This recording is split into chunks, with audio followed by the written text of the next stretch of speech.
Assalamualaikum warahmatullahi wabarakatuh. Selamat sore Bapak Ibu Waalaikumsalam semua. warahmatullahi wabarakatuh. Bapak Ibu, ini adalah serangkaian kegiatan dari LP2M untuk yang kesekian kali dari Petang wajahnya. kegiatan pemaparan klinik ya. Ini dalam rangka untuk meningkatkan usulan proposal Bapak Ibu dalam menuju hibah nanti kalau tidak salah mungkin bulan Mei ya, tapi tidak tahu kalau nanti ada perubahan lagi. Nah, mumpung waktunya masih agak panjang, jadi tim LP2M mempersiapkan lebih awal karena diinfo oleh Ristekdikti selalu info dari pemerintah selalu mendadak. Jadi kita mengantisipasi untuk prepare lebih awal. Oke, baik Bapak Ibu, ini saya sedikit sharing aja ya. Saya yakin Bapak Ibu udah sangat memahami ini semua dalam pembuatan satu penelitian. Saya ingin sharing sedikit-sedikit aja. Adapun strategi hibah PTM, PD maupun PT. Kebetulan ini kemarin saya lolos yang ini. Oke, next. Nah, Bapak Ibu, seperti yang kita pahami, bahwa yang namanya penyusunan proposal itu paling tidak ada memuat intisari-intisari yang utama ya Bapak Ibu. Jadi ada beberapa hal yang harus kita adopsi di mana itu menjadi titik point view atau poin penting bagi penilai untuk melihat apakah kategori penelitian atau usulan proposal kita ini sudah baik apa belum. Nah, diantaranya misalkan dari pemilihan topik penelitian.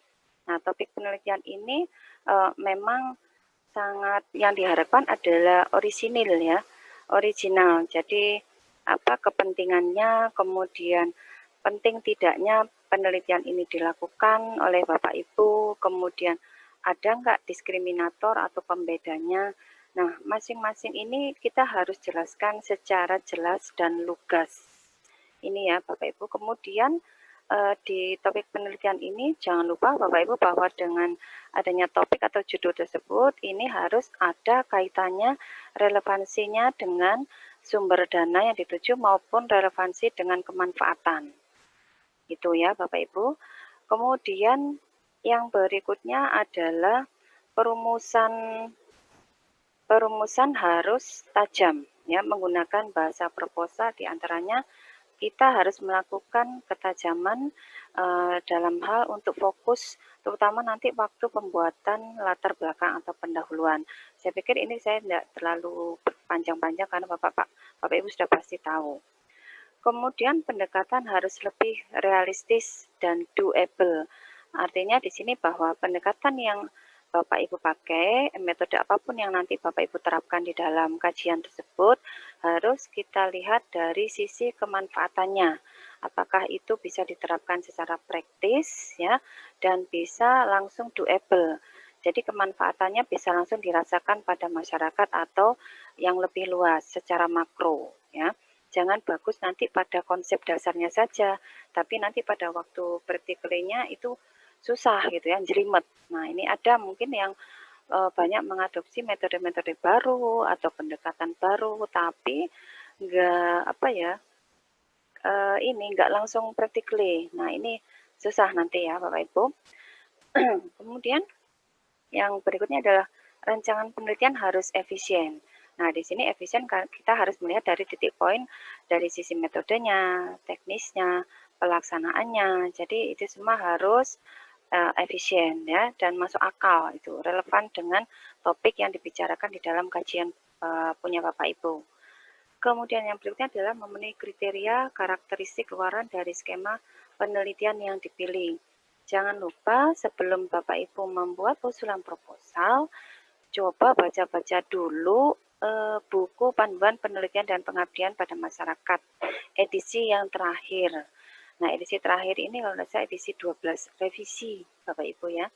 Yang 12 itu yang ini yang 12 ya. Ada lagi yang revisi tapi saya tidak bawa ini. Sepertinya dengar-dengar ya, ini mesti Ristekdikti dalam setahun sekali mesti ada perubahan Bapak Ibu ya, memang bukan dari kita, tapi dari pemerintah. Apalagi kan kemarin beritanya bahwa BRIN sudah berdiri sendiri, otonom, kemudian Kemenristek akan bergabung dengan Dikbud.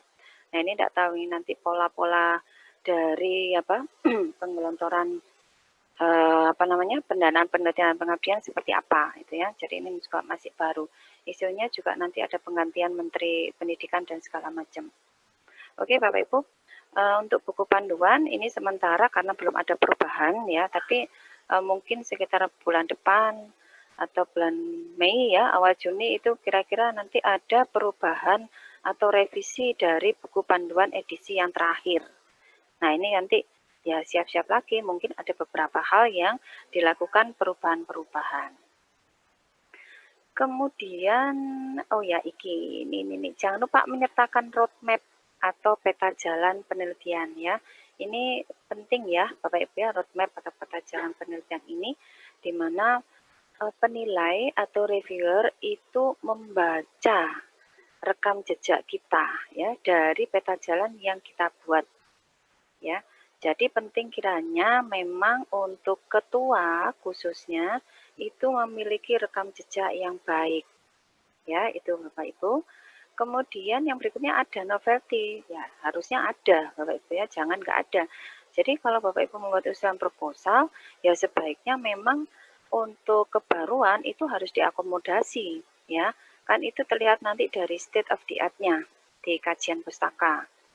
Kemudian menentukan jenis penelitian berdasarkan rekam jejak penelitian yang sudah dilakukan dengan persyaratan pengajuan proposal. Ya, nanti lihat lagi ya Bapak Ibu, lihat lagi skemnya apa, kemudian kualifikasi yang dibutuhkan itu diperlukan apa, kemudian kita harus melihat apakah kualifikasi itu dibutuhkan pada skema itu ya. Jadi rekam jejak penelitian ketuanya harus kuat di situ. Kemudian tunjukkan keunggulan tema penelitian dengan cara menyandingkan dengan hasil penelitian-penelitian yang lain. Nah, di sini state of the art-nya harus muncul, Bapak Ibu ya. Jangan lupa, ini yang penting. Jadi kebaruan itu muncul di sini, apa sih yang membedakan penelitian dari Bapak Ibu dengan penelitian sebelumnya. Jadi tunjukkan bahwa ini berbeda, ini baru, ini metode lama tapi saya punya pendekatan baru. Ya, itu harus diungkapkan secara jelas di dalam state of the art dari penelitian usulan proposal Bapak Ibu. Kemudian memberi kontribusi teoritis, praktis, dan kebijakan. Nah, ini dari sisi kemanfaatannya.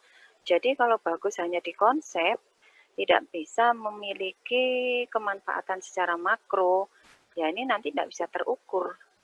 Ya, itu ya, tidak bisa terukur. Kemudian yang terakhir adalah memiliki basis teori yang kuat sesuai isu risetnya. Next.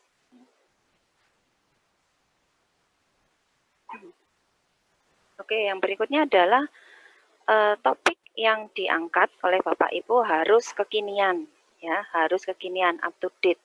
Jadi tidak hanya bombastis, ya. Kadang-kadang kan kita kalau misalkan membicarakan masalah judul itu kan ada hal yang harus kita lakukan, yaitu judul itu harus eye catching, gitu ya. Judul itu harus up to date.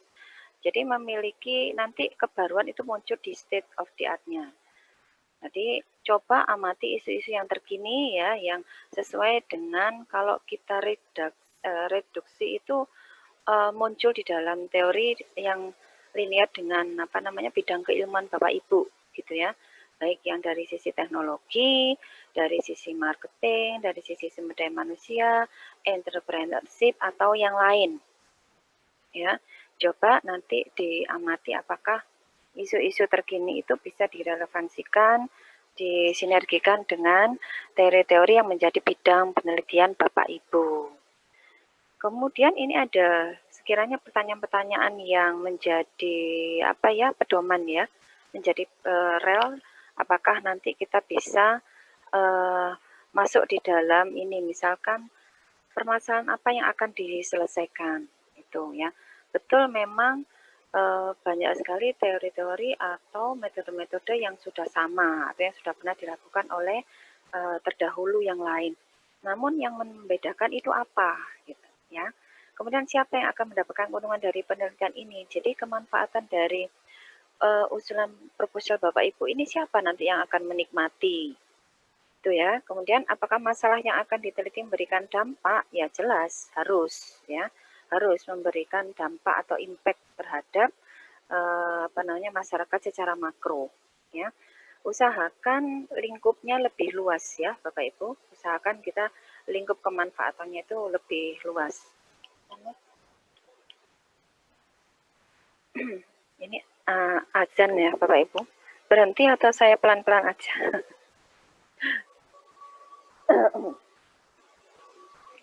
Berhenti dulu Berhenti atau? bentar. Oh berhenti Berhenti sebentar. bentar Ya, nggih. iya, iya. Berhenti sebentar Bapak Ibu. Kita jeda sebentar Bapak Ibu.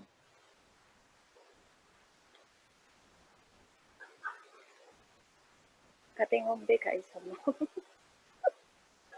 Katene ngombe gak iso.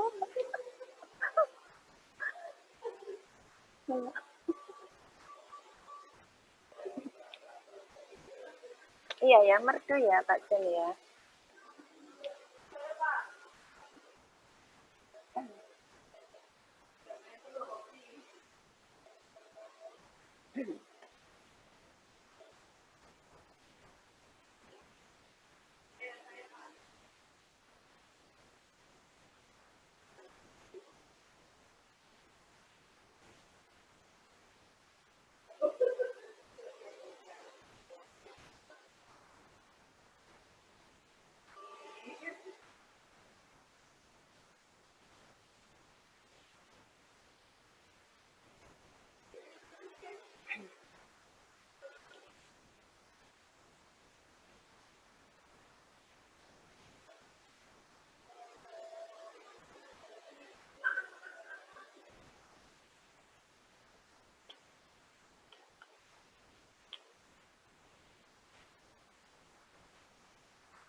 Oke, baik Bapak Ibu, saya lanjutkan lagi.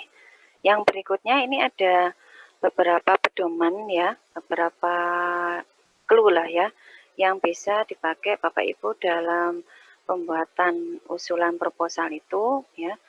Apakah yang pertama, apakah Bapak Ibu ingin melakukan replikasi ya dari kajian-kajian pendahulu ya, ini silahkan monggo. Jadi replikasi itu kan tidak harus sama persis ya, meskipun itu mirip, tapi mungkin Bapak Ibu punya pandangan atau sudut pandang viewpoint yang berbeda dengan pendahulunya ya, dengan slide variasi. Kemudian yang kedua, Bapak Ibu bisa lakukan ketajaman melalui penggalian temuan-temuan yang tidak didapat sebelumnya dari kajian empiris yang sebelumnya. Jadi kalau misalkan kalau kita baca di empiris kan ada biasanya keterbatasan ya Bapak Ibu, mungkin itu bisa kita pakai sebagai dasar untuk membangun ide-ide baru mungkin ya yang lebih orisinal dengan tambahan dari metode atau pendekatan yang bisa dikaji oleh Bapak Ibu. Yang ketiga, bisa pakai dari rekomendasi ya, follow suggestion an author give your future research at the end. Ya, Bapak Ibu bisa jadi ini rekomendasi, biasanya ada di empiris itu, kemudian itu bisa menjadi celah bagi Bapak Ibu untuk menangkap bahwa itu bisa menjadi insight dari penelitian Bapak Ibu ya. Kemudian yang berikutnya atau dari pengembangan ya, pengembangan yang tidak dilakukan sebelumnya oleh peneliti terdahulu ya. Jadi Bapak Ibu bisa melakukan eksplorasi lebih dalam dari hasil-hasil penelitian terdahulu. Yang berikutnya atau Bapak Ibu ingin melihat bahwa itu ada dari hasil hipotesis, itu kan biasanya ada yang penolakan. Nah, mungkin Bapak Ibu tertantang untuk menangkap itu sebagai insight awal. Gitu ya. Jadi kita berangkatnya bisa macam-macam nih Bapak Ibu ya, mulai dari replikasi, mulai dari eksplorasi yang lebih tajam, mulai dari kemiripan tapi Bapak Ibu lebih sudut pandangnya lebih berbeda dan macam-macam ya. Bapak Ibu itu kemudian yang terakhir itu atau melihat dari konsep hubungan Bapak Ibu ya. Kalau itu hanya hubungan kausal, kemudian Bapak Ibu punya insight lain misalkan dari variabel yang biasanya ada berada di tengah-tengah.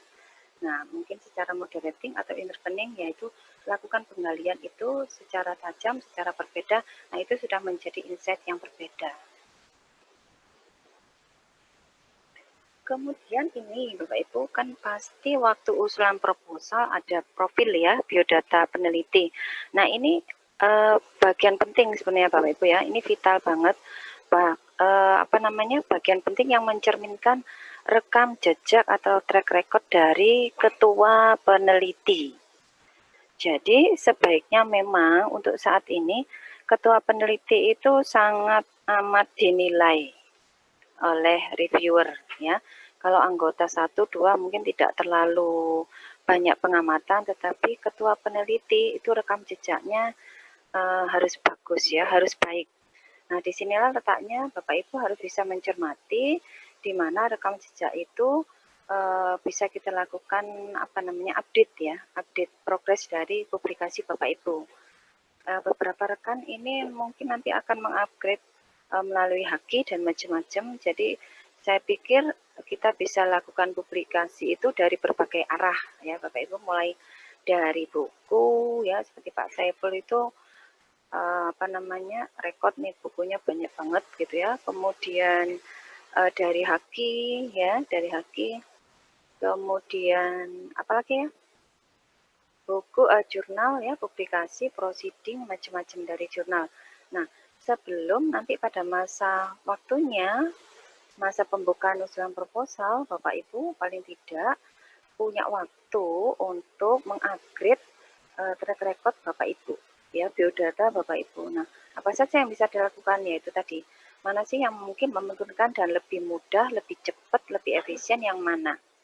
Ya memang kalau hakim mungkin bayar ya Bapak Ibu ya. Ya itu nanti tergantung pemilihan Bapak Ibu ya opsinya. Oke, nah kenapa tadi biodata itu penting Bapak Ibu? Nah terkait karena rekam jejak peneliti itu ya, jadi kita bisa lakukan ini 1, 2, 3, 4, 5, 6 ya. Misalkan, ataukah Bapak Ibu sudah punya tabungan tentang jurnal internasional, baik yang terakreditasi maupun yang internasional bereputasi, atau mungkin yang publikasi lewat proceeding, atau buku ya, buku ajar kan bisa dihakikan. Buku ajar bisa dihakikan ya, modul bisa dihakikan, asal sementara ini jangan artikel sama jangan proposal ya Bapak Ibu yang dihakikan, tidak seperti yang dulu. Cuman memang di Dirjen Haki webnya itu memang masih membuka Bapak Ibu ya. Jadi kita ini memang agak dilema. Di sisi lain untuk kepentingan Java itu tidak bisa kita gunakan, tapi di sisi lain untuk kepentingan Dirjen Haki itu masih dibuka ya, wacananya itu masih dibuka.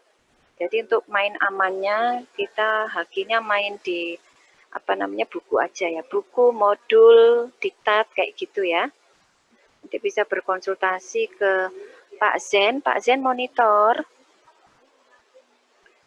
Oh iya, itu Pak Zen asik di situ, iya. Baiklah, kemudian saya lanjutkan, saya cuman di rekam jejak aja ya.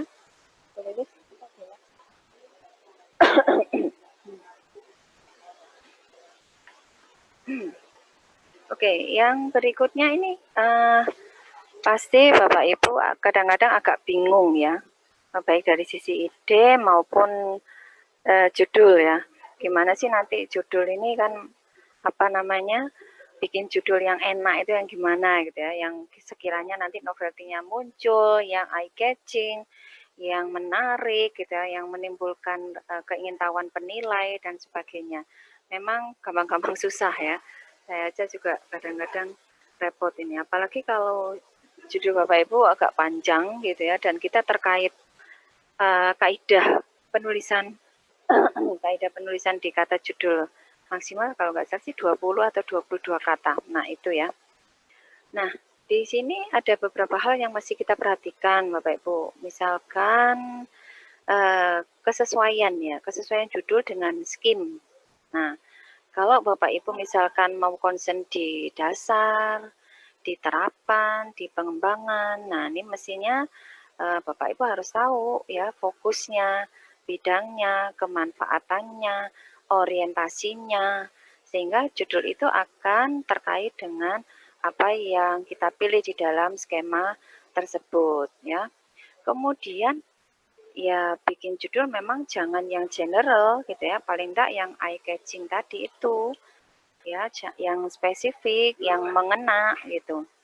Jadi kita dari judul itu bisa menangkap apa sekiranya yang menjadi kebaruan dan kemanfaatan di dalam riset tersebut. Kemudian yang berikutnya sudah pasti harus ada novelty atau kebaruan ya di variabel yang diteliti. Kemudian hubungan antar variabelnya harus jelas terlihat di situ ya.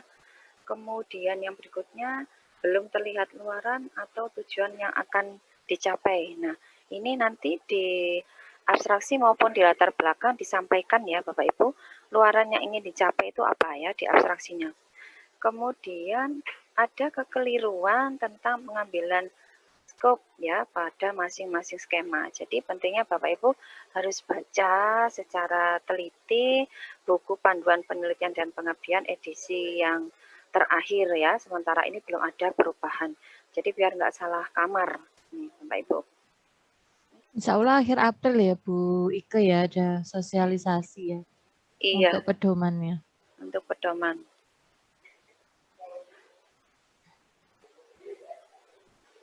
Oke, Bapak Ibu, saya pikir ini hanya cuman ini sintesa saja dari apa namanya kualifikasi ya. Untuk yang kompetitif nasional itu kemarin ada PTM. Jadi PTM ini karena memang dikhususkan untuk teman-teman dosen yang sudah S3, kemudian ada kualifikasi lain bahwa anggota dari skema ini adalah dosen pembimbing, ya satu dosen pembimbing anggota dan 2 orang mahasiswa magister bimbingannya. Jadi meskipun namanya PTM ya tesis magister, tapi ini bukan tesisnya, tapi bagian payung dari tesisnya, bidang ilmu tesisnya. Sehingga saya sarankan kalau yang tahun kemarin memang PTM tidak dibuka ya Bapak Ibu. Untuk yang skema ini memang tidak dibuka, tidak tahu mungkin terkait COVID dan macam-macam. Tapi tidak tahu nanti kalau bulan depan ini ada info baru untuk yang pasca, khususnya yang PTM, ini dibuka kembali, tidak tahu lagi ya. Jadi masih ada perubahan-perubahan untuk 2 bulan ke depan. Ya, ini filenya udah saya bagi, nanti bisa langsung di download aja. Untuk PTM juga masih oke ini yang terapan ya. Nah penting ini yang terapan Bapak Ibu harus tahu bedanya sama dasar. Kalau yang terapan itu orientasinya produk ya, yang bisa divalidasi di lingkungan lapangan maupun di laboratorium. Jadi ini sudah siap produk yang bisa aplikasikan di lingkungan nyata ya Bapak Ibu. Jadi sudah bukan bicara tentang kebijakan, bicara model, bicara konsep. Nah, kalau yang tiga tadi saya sebutkan itu kita letakkan di dasar ya. Jadi sebaiknya sih kalau Bapak Ibu belum memiliki riset pendahulu yang di dasar, sebaiknya terapannya ditunda dulu gitu ya sebaiknya. Tapi ada juga mungkin beberapa yang loncat langsung ke terapan monggo ya. Tapi penilai itu melihat dari rekam jejak. Boleh saja nanti Bapak Ibu rekam jejaknya kalau bukan kita ya sebagai ketua, boleh menggunakan roadmap atau peta jalan dari anggotanya. Ya, dari anggotanya mungkin ada beberapa dari teman-teman yang sudah pernah melakukan kajian secara terapan, boleh kita pakai sebagai roadmap ya, peta jalan kita. Ketua usul, ketua pengusul S3 minimal asisten ahli, S2 minimal lektor. Ketua pengusul memiliki minimal 2 artikel di database internet jurnal nasional terakreditasi atau minimal 1 KI. Nah, ini Bapak Ibu. Jadi coba Bapak Ibu kejar untuk yang KI ini ya. Misalkan kalau yang memenuhi standar kualifikasi yang pertama itu nggak memenuhi, coba kita kejar yang ini ya Bapak Ibu. Jadi mana-mana yang memang lebih efisiensi kita capailah sebagai kualifikasi yang maksimal. Kemudian yang berikutnya ini penelitian dasar. Penelitian dasar ini menghasilkan prinsip ya dari teknologi atau punya formulasi konsep, model, atau aplikasi teknologi hingga pembuktian konsep ya. Ini belum pada produk ya Bapak Ibu. Jadi Bapak Ibu harus paham betul apa itu bedanya kajian untuk yang di skema dasar maupun yang di terapan. Nanti jangan sampai salah kamar. Itu ya Bapak Ibu. Syaratnya ketua pengusul S3 minimal asisten ahli atau S2 minimal lektor.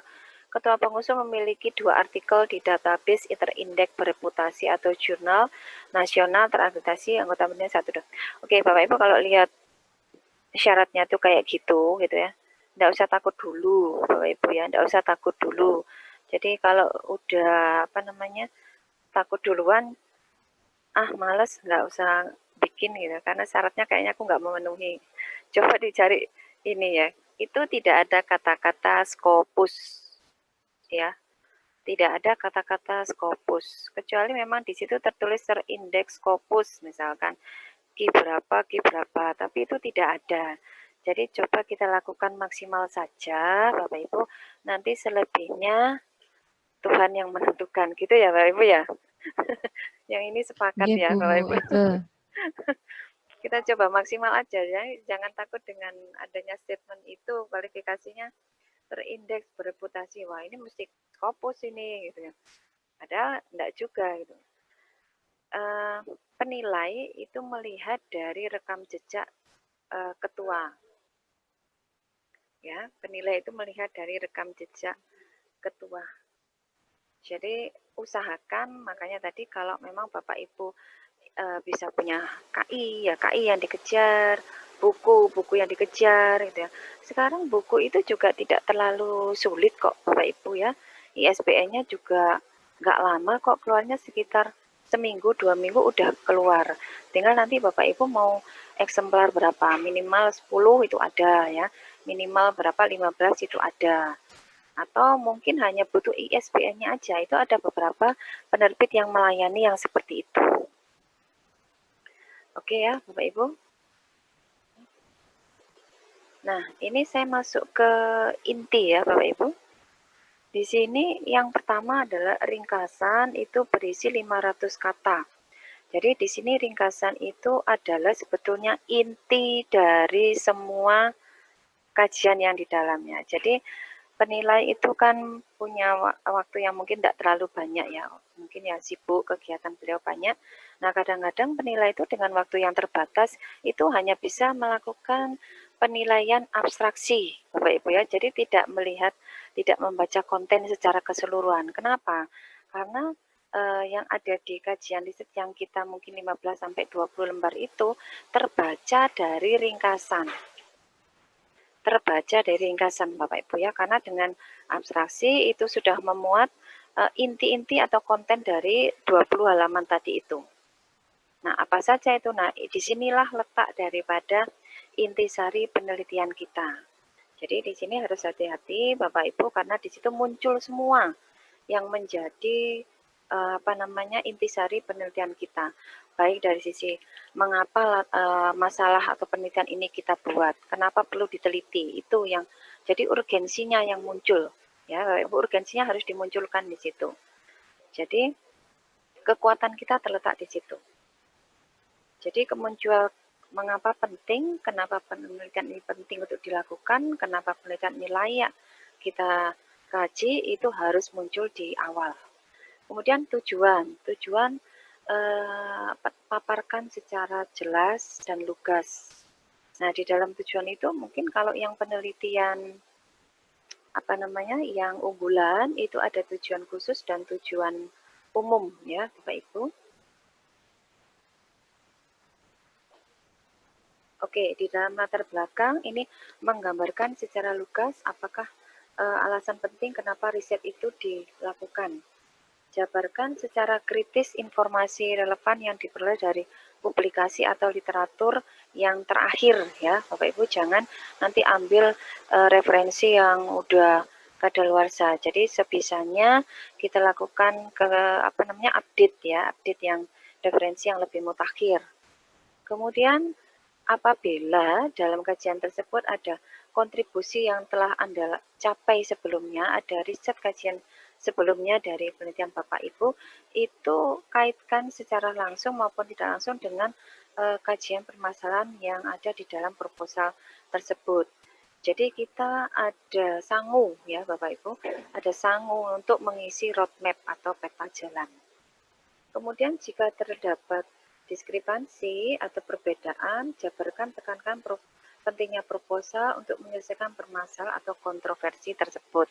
Jadi ada yang saya sampaikan di slide awal tadi itu, kita melakukan dari sisi perbedaan pandangan. Nah, di situ letak kontroversi-kontroversi. Nah, barangkali dari itu menjadi titik tolak untuk kita melihat insight yang lebih beda ya, Bapak Ibu. Oke, yang berikutnya tinjauan pustaka. Di tinjauan pustaka ini ada 1000 kata ya, ini jangan sampai lebih ya Bapak Ibu. Kemudian kemukakan state of the art. Jadi setelah Bapak Ibu itu menuliskan tentang pemahaman, definisi, konsep ya dari variabel-variabel atau konsep yang diteliti, kemudian jangan lupa di situ ada penelitian relevan atau state of the art-nya. Jadi tidak usah terlalu yang bertele-tele panjang sampai beberapa paragraf, tapi cukup 1 paragraf, 2 paragraf, tapi memuat kepentingan ini loh, punya saya itu di sini tempatnya. Jadi penelitian ini layak saya lakukan karena ini. Dulu empirisnya bilang seperti ini, hasilnya saya seperti ini. Ini bedanya saya dengan, itu ya Bapak Ibu. Saya pikir Bapak Ibu nih sudah sangat paham sekali ini ya. Kemudian peta jalan atau roadmap dalam bidang yang diteliti. Nah, jangan lupa Bapak Ibu bahwa yang namanya penilai itu melihat dari peta jalan. Peta jalan dari roadmap Bapak Ibu ya. Di sini akan terlihat rekam jejak secara real di mana penelitian-penelitian Bapak Ibu bisa terekod di situ ya, mulai dari awal sampai 10 tahun, 20 tahun ke depan. Jadi itu ada beberapa contohnya ya, jadi Bapak Ibu nanti bisa melihat itu celahnya seperti apa. Bahkan dan roadmap dibuat dalam bentuk JPEG. Oke nih, ini ketentuan teknis saja. Sumber pustaka yang relevan dengan mengutamakan hasil penelitian pada jurnal ilmiah dan atau paten yang terkini. Apalagi kalau Bapak Ibu misalkan memang punya paten. Jadi ini menjadi poin tambahan ya, value bagi penilai untuk melihat rekam jejak Bapak Ibu. Kemudian disarankan penggunaan sumber pustaka paling tidak 10 tahun terakhir. Ya. Nah, ini ada pertanyaan panduan ya bagi Bapak Ibu untuk melihat bahwa kira-kira sudah sesuaikah penulisan saya dari sisi tinjauan pustaka. Nah, tujuan khusus riset itu dimunculkan secara tegas dan lugas. Riset pendahulunya, apakah betul memang sudah pernah dilaksanakan ya, pernah terlibat di dalam penelitian terdahulu atau tidak. Kemudian kategori literatur dan jurnal apa saja yang diperlukan. Jadi kaitan yang ada dengan kajian Bapak Ibu, kalau perlu memang itu terkait secara primer, ya dimunculkan saja. Apakah membaca akan menilai tinjauan pustaka saya cukup relevan? Oke. Tinjau ini paparkan riset pendahulu yang terkait langsung dengan permasalahan riset. Ya, ini bisa dimunculkan di roadmap penelitian. Sajikan roadmap untuk mempertegas alur dan keterkaitan riset pendahulu dengan riset yang diusulkan. Jadi benang merahnya itu muncul ya Bapak Ibu di situ.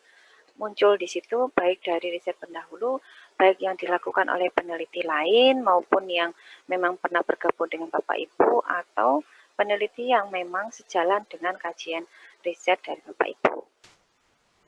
Sertakan data aktual dari publikasi atau jurnal terkini yang relevan. Nah, ini terkait dengan publikasi yang terakhir ya, publikasi terakhir, sehingga harapannya memang sebaiknya dalam membuat publikasi itu Bapak Ibu melakukan linearitas bidang, ya, linearitas bidang, supaya nanti kalau dibaca pada waktu peta jalan atau roadmap itu terbacanya runtut gitu ya, jadi enggak menclok-menclok, apa sih bahasanya ya, menclok-menclok gitu ya, sini sana sini. Nah, ini kayaknya membingungkan kalau yang seperti ini. Jadi concern bidang fokusnya ada apa ya. Jadi itu dipertanyakan. Kalau bidang apa namanya manajemen ekonomi ya apa salah kalau meneliti? Tidak, tapi itu pasti ada bidang fokus yang nanti akan lebih dipertajam gitu ya. Bukan tidak boleh bergabung dengan kelompok riset dari bidang lain, tidak, tapi justru itu menjadi apa namanya nilai tambah ya kalau ada perkembangan ilmu yang dihasilkan dari beberapa tim yang berbeda. Penyajian track record dan roadmap itu sangat penting, terutama untuk kepentingan kredibilitas dokumen. Oke, ini sudah tadi ya. State of the art. Paparkan dari penelitian orang lain ya, tapi yang sejalan, yang similar sama kita. Kemudian penelitian kita, baik yang model baru, merancang baru, ya, metodenya baru atau metode lama dengan pendekatan baru, atau konsep lama dengan model baru, atau yang seperti apa. Jadi cara masuknya tadi macam-macam. Tadi ada di slide yang di awal ya, yang ini Bapak Ibu. Jadi paparkan kelebihan penelitian dibanding yang sudah ada sebelumnya. Itu ya, ini penting. Jadi Bapak Ibu, peta jalan, state of the art, kemanfaatan itu yang penting. Yang berikutnya adalah grand theory. Jadi seperti pemahaman, konsep, esensi, proposisi dari teori-teori yang berkaitan dengan kajian itu dikaji ya, dipaparkan juga. Gunakan literatur primer terkini yang cukup dan mengacu pada riset ilmiah sebelumnya dari jurnal-jurnal ilmiah yang sumbernya kompeten dan layak dipercaya secara akademik. Jadi paling tidak 10 tahun terbelakang ya, ke belakang. Kemudian yang berikutnya ini ada metode. Metode ini ada 600 kata, jadi jangan lebih. Kemudian di dalam metode ini juga yang penting kita buat itu diagram alir, Bapak Ibu ya. Boleh mau bentuk yang kiri ke kanan atau yang Bapak Ibu suka dari atas ke bawah atau bawah ke atas ya. Suka-sukanya Bapak Ibu. Ya, diagram alir ini adalah mencakup apa yang akan dikerjakan oleh Bapak Ibu. Ya, yang sudah dilaksanakan dan yang akan dikerjakan selama waktu yang akan diusulkan nanti di jadwal penelitiannya. Jadi jadwal penelitian itu biasanya efektif itu 8 bulan ya, bukan 12 ya. Bukan 12 bulan Bapak Ibu, jadi 8 bulan efektif. Nah, selama 8 bulan itu Bapak Ibu akan melakukan apa? Kalau yang multi years ya bagi menjadi 2 tahapan, Tahap 1, tahap 2, tahap yang pertama itu Bapak Ibu mau bikin apa? Tahap 2 yang multi-yes, Bapak Ibu mau bikin apa? Ya. Jangan langsung dipulkan di tahap 2 saja ya. Jadi ada tahap-tahapan, ada ada tahap-tahapan yang harus dibagi ya, yang harus dibagi di tahun pertama apa, di tahun kedua apa. Nah, diagram alir itu bisa berupa yang udah saya jelaskan tadi, bisa juga berupa fishbone gitu ya. Bapak Ibu mungkin pernah atau sudah sering dengar, udah bikin juga fishbone itu. Saya pikir udah sangat jelas pembuatannya seperti apa. Jadi boleh berupa diagram alir, boleh berupa fishbone. Bahkan penelitian dibuat dengan tahap yang jelas, mulai dari tahap awalnya, jadi mulai dari persiapan prepare collecting datanya itu apa saja yang dibutuhkan oleh Bapak Ibu ya, itu dipaparkan ya, ditulis bagaimana proses dan luarannya dan indikator capaian yang ditargetkan. Kemudian mengisi tugas masing-masing. Nah, setelah diagram alir ini biasanya kita ada pengisian tugas masing-masing anggota peneliti ya. Jangan sampai nanti ketua, anggota 1, anggota 2 tumpuk-tumpuk di anggota 1 atau tumpuk-tumpuk di ketua ya. Jadi tolong dibagi berdasarkan bidang kepakaran dari ketua, anggota 1 dan anggota 2 gitu ya.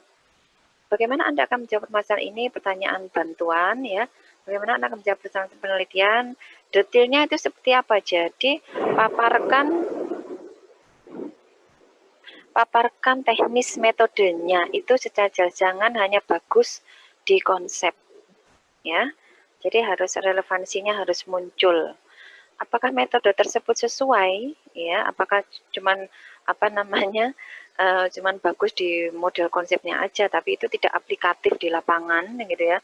Jangan seperti itu. Jadi buatlah memang konsep yang bisa langsung nanti diaplikasikan di lapangan secara mudah ya, efisien. Kemudian bagaimana melakukan justifikasi terhadap hasil yang diperoleh. Nah, ini terkait dengan kendala-kendala yang nanti akan mungkin ya di lapangan. Oke, jika harus menggunakan metode baru, jelaskan keunggulannya seperti apa, bandingkan dengan metode yang telah ada sebelumnya. Kalau misalkan tujuan riset itu tidak dicapai, dan bagaimana langkah yang ditempuh untuk itu, sajikan pula secara jelas dan fokus alasan pemilihan untuk masing-masing metode. Jadi kita punya keterbatasan ya, keunggulan apa, kelemahannya apa. Kalau metode A keunggulannya apa, kelemahannya apa, metode B keunggulan apa, dan seterusnya. Buatlah bagan alir penelitian yang menggambarkan apa yang sudah dilakukan dengan yang dikerjakan selama 2-3 tahun ke depan. Bagan alir mestinya secara utuh itu ya. Jadi buatlah memang itu komprehensif. Ya, jadi tidak sepotong-sepotong. Buatlah secara komplit dan komprehensif. Jadi ada tahapan atau kronologisnya. Dapat menggambarkan awal penelitian, luaran penelitian, lokasi, sampai bagaimana indikator itu bisa tercapai. Jadi harus terukur. Makanya tadi model konsepnya harus jelas dan bisa terukur.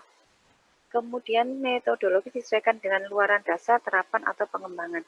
Jadi dalam pembuatan metodologinya nanti harus lihat lagi skema apa yang dibuat. Penelitian dasar ya berarti konsepnya, kebijakan, modelnya kah, atau pembuatan atau rekonstruksi, model, rekonstruksi kebijakan, atau rekayasa sosial itu ya. Kalau diterapkan aplikasi dari produk, kemudian kalau pengembangan hilirisasi dari dasar terapan itu sudah memiliki daya jual atau tidak. Kemudian metodologi pencerminaan kegiatan yang akan dilakukan. Kalau multi-years terlihat ya, jadi tadi sudah saya jelaskan kalau tahapan multi-years, jadi tahap pertama Bapak Ibu mau membuat apa? Ya, kebijakan kah, atau rekonstruksi model kah, atau memiliki model baru dengan pendekatan yang berbeda atau yang seperti apa. Kemudian tahap yang berikutnya itu sudah harus ada pengembangan secara nyata yang berbeda dengan tahap yang pertama, ya. Itu ciri dari multi-use. Jadi kalau Bapak Ibu pilih yang skema terapan, ya metode sebaiknya berorientasi pada menghasilkan produk lebih baik dari riset and development, bisa pilih salah satu metode yang tepat, ya. Kalau terapan. Tapi kalau yang dasar itu arahnya masih dalam tahap menghasilkan teori, strategi atau teknik pembelajaran baru. Jadi konsep ini harus betul-betul dipahami, dibedakan untuk kita nanti pembuatan luaran sangat penting untuk bisa melihat perbedaan dari dua skema tersebut.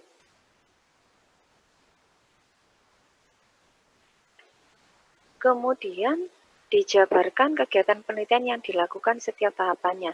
Boleh berupa fishbone, ya Bapak Ibu, diagram alir boleh, fishbone boleh. Kemudian bagaimana desain pengujian lapangannya, ya itu terkait dari metode yang dipakai. Jadi ada banyak macam metode, pakai yang praktik, demo, atau pakai sosialisasi, atau apa namanya, ada banyak macam-macam ya, penyuluhan macam-macam. Jadi tahapannya sesuaikan dengan kegiatan setiap tahunnya ya di multi-use. Kemudian teknik analisis data mengetahui peningkatan karakter dan kisi-kisi instrumen. Oke, ini saya lewati aja. Terus roadmap penelitian dan bahkan pentahapan penelitian harus jelas. Metode atau cara mencapai tujuan juga ditetapkan, yaitu 600 kata. Bagian ini dilengkapi dengan diagram alir penelitian yang menggambarkan apa yang sudah dilaksanakan dan dikerjakan selama waktu yang diusulkan. Ini tadi sudah. Kemudian, oke, di bagian ini harus oke. Yang ini jadwal ya, jadwal harus kita sepakati. Jadi sesuaikan dengan ketentuan yang sudah ada pada Ristek Dikti atau di Simulitapmas. Jadi patuhi proses-proses yang biasanya memang berlangsung secara bertahap.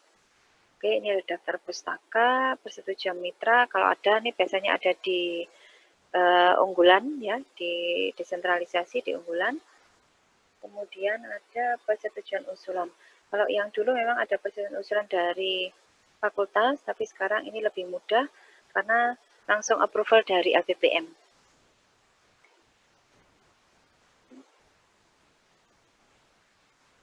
Ini pengetahuan aja Bapak Ibu ya, peta jalan ini saya pikir Bapak Ibu nanti bisa baca seperti apa, tapi saya pikir Bapak Ibu sudah tahu semua. Kalau nanti butuh rensra untuk yang kajian desentralisasi, itu nanti disinergikan dengan rensra perguruan tinggi Asia, Bapak Ibu ya. Saya belum tahu apakah pengelompokannya ada yang ingin mengajukan ke desentralisasi atau enggak, atau masih yang kompetitif. Nah, ini sedikit aja ya. Roadmap itu penjelasan tentang kegiatan penelitian yang sudah dilakukan atau sedang dalam proses dan yang akan dilakukan ya. Di roadmap Bapak Ibu harus terbaca secara jelas tentang kegiatan itu. Nah, biasanya di dalam roadmap itu juga terkandung isi-isi atau elemen unsur tujuan jangka panjang dari penelitian Bapak Ibu itu apa, kemanfaatannya apa, siapa sasarannya. Kemudian metode penelitiannya juga akan diaplikasikan seperti apa, dikembangkan seperti apa, menggunakan metode yang mana, ya. Kemudian penguasaan teknologinya, jadi ini adopsi teknologi yang dipakai, kemudian produknya bisa langsung dimanfaatkan atau tidak. Kemudian kalau mungkin ada forecasting atau prediksi pasar, monggo silahkan ini ditentukan ya, mulai di latar belakang kita sudah dikirim untuk membaca prediksi pasar.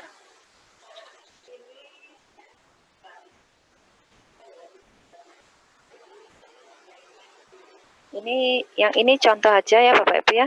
Jadi peta jalan bisa berupa seperti ini. Ya, seperti ini. Oke. Terus yang berikutnya. Yang berikutnya Ini contoh aja. Bapak Ibu. Nah, ini contoh Fishbone aja ya, Bapak Ibu ya. Oke, jadi paparkan secara tegas. Jadi isi-isi yang ada di dalam itu adalah apa yang akan dilakukan, yang sedang, dan yang akan datang dilakukan itu harus terbaca di situ. Apalagi kalau yang multi-use ya, jadi harus jelas, tahap pertama Bapak Ibu melakukan apa, tahap kedua juga melakukan apa. Itu. Sama ini juga bentuk fishbone. Sama ini untuk bantuan aja Bapak Ibu untuk membuat fishbone nanti. Tapi saya pikir Bapak Ibu sudah punya semua ya fishbone-nya. Ini roadmap-nya, peta jalan. Jadi kira-kira nanti ini yang penting dibaca oleh penilai Bapak Ibu ya. Terus pertanyaannya bagaimana kalau yang belum pernah punya ini? Nah, coba Bapak Ibu kan punya ada beberapa publikasi ya, mulai mungkin ada apa namanya skripsi, ada tesis ya, disertasi itu bisa dipakai untuk menyandingkan daripada apa namanya roadmap penelitian Bapak Ibu. Jadi mungkin punya publikasi dengan teman-teman, dengan anggota yang lain, itu bisa dipakai sebagai pijakan awal ya. Bisa dipakai sebagai apa? Batu loncatan untuk membuat daripada roadmap penelitian Bapak Ibu. Dulu sih saya awalnya juga nggak ada ya Bapak Ibu ya, dulu awal-awal 2012 itu, 2013 ya, saya pakai yang saya punya aja. Kalau Bapak Ibu punya buku, ya itu bisa dipakai, punya apa namanya artikel, proceeding, bisa dipakai, skripsinya, tesisnya, itu bisa dipakai ya. Diktat, modul, itu bisa dipakai ya, sebelum nanti terjadi hasil penelitian yang memang runtut di sini. Kemudian yang PKM juga bisa ya Bapak Ibu ya dipakai ya sebagai apa namanya dasar untuk pembuatan daripada roadmap. Jadi tidak hanya penelitian aja, PKM juga bisa dipakai. Oke, ini aja pengetahuan umum aja. Terima kasih itu dari saya Bapak Ibu. Ini suaranya agak merdu-merdu, kering gitu Bapak Ibu karena memang